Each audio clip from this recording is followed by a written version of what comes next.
The SNP's been campaigning hard in Scotland to hang on to their 43 seats in the Commons, but their main rivals are a resurgent Labour Party. But line 1, page 1 of their manifesto is still Scottish independence. On July the 4th, Independence Day, make sure your voice is heard. 1, 2, 3! SNP! It's not migration is the problem, it's the fact that we need more people coming in. Right. Ending austerity. Conspiracy of silence between the Labour Party and the Conservative Party. Conspiracy of silence about the realities of their spending. Conspiracy of silence.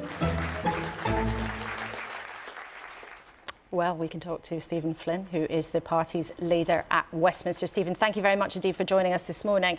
Now, as we heard there in that short tape, your favourite tactic in this campaign has been to attack Labour and the Tories with that conspiracy of silence. Now, that was a criticism from the independent number crunchers, the IFS, saying that they're not telling the truth about all of their funding plans. But the IFS also has a go at your plans. They say your plans for independence would mean higher borrowing and either significant tax rises or spending cuts if Scotland was independent. What do you say to them on that? Well, I think what we would, of course, initially say to that is that when we're looking at this general election, there is that conspiracy of silence. There's £18 billion worth of public sector cuts, which are agreed by both the Labour Party and the Conservative Party. That's a choice that they are making at this election. We, of course, oppose that. We believe that there should be investment in our public services, investment in our NHS, and we need to get away from this race to the bottom on austerity that exists in Westminster. It doesn't work. It's broken the fabric of society over the course of the last 14 years. Why Keir Starmer would want to continue with that, knowing the damage it has caused, is beyond me. And that's why we need Scottish National Party MPs in Westminster putting Scotland's interests first. And when it comes to the IFS, I don't know if you noticed, Laura, but they also looked at the SNP manifesto and outlined that the £30 billion which we believe could go back into the Treasury, could be invested into public services as a result of rejoining our friends and neighbours in the European Union, was something which they deemed to be reasonable. Again, the Labour Party don't want to be in the single market, they don't want to be in the customs union, they don't want freedom of movement.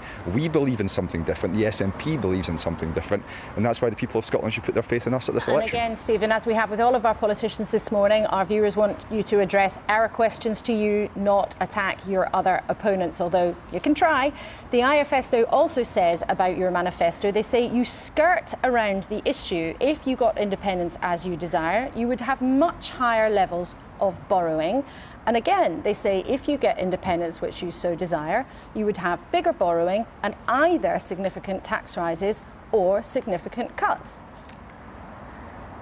Well, of course, if we were independent, we would be in a situation where we could seek to invest in our economy. We could seek to invest in the net zero transition and allow us to compete with all of those other countries across the world to use our resources for the benefit of the people of Scotland. But we'd be able to rejoin that European single market. You're very happy to use the IFS to criticise your rivals with their independent and rigorous analysis. But when they turn the lens on your plans, you dismiss it. I mean, it sounds a bit, you're very happy to dish it out, but not to take it. I'm not dismissing it at all. They're a respected institution and I'm wholly aware of what they have said. What I'm outlining is how I believe we can do things better and how we can grow our economy. And the way we want to grow our economy is, of course, in stark contrast to the way that the Labour Party and the Conservative Party do at Westminster. As I said, we want to see that investment in net zero. We want to be part of the European single market. We believe, and I was listening to Daisy Cooper there, we believe that migration is unashamedly a good thing. Scotland has a declining working age population. We need more people to come and live and work in Scotland to boost our public sector, but also to allow our businesses to grow and to thrive. Not just our businesses, but our university sector as well. One of the best productivity lines within Scotland. The Westminster consensus on these issues is for that not to happen. Independence affords us the opportunity for that to happen. And when we look at austerity, when we look at Brexit, when we look at the cost of living crisis, all of those issues have been exacerbated or caused by decisions made in Westminster. We believe that decisions for Scotland should be made in Scotland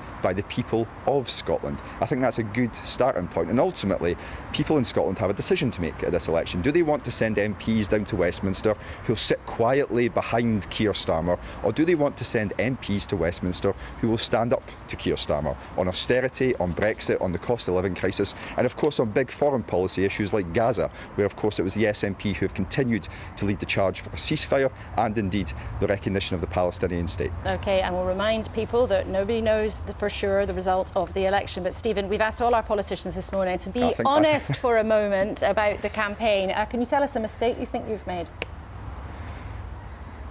I don't believe that I spent enough time in Germany with the Tartan Army. Because of the election campaign, I was cut down to just one day. I wanted to be there for the full 10, 11 days. So that was the biggest mistake we made. We should have carted me off to Germany for the duration. Well, if only we could pass a law that said that Scotland would never have quite such adventures at the football that they did in the last couple of weeks. But Stephen Flynn, thank you very much indeed for joining us on our last Sunday morning of this campaign.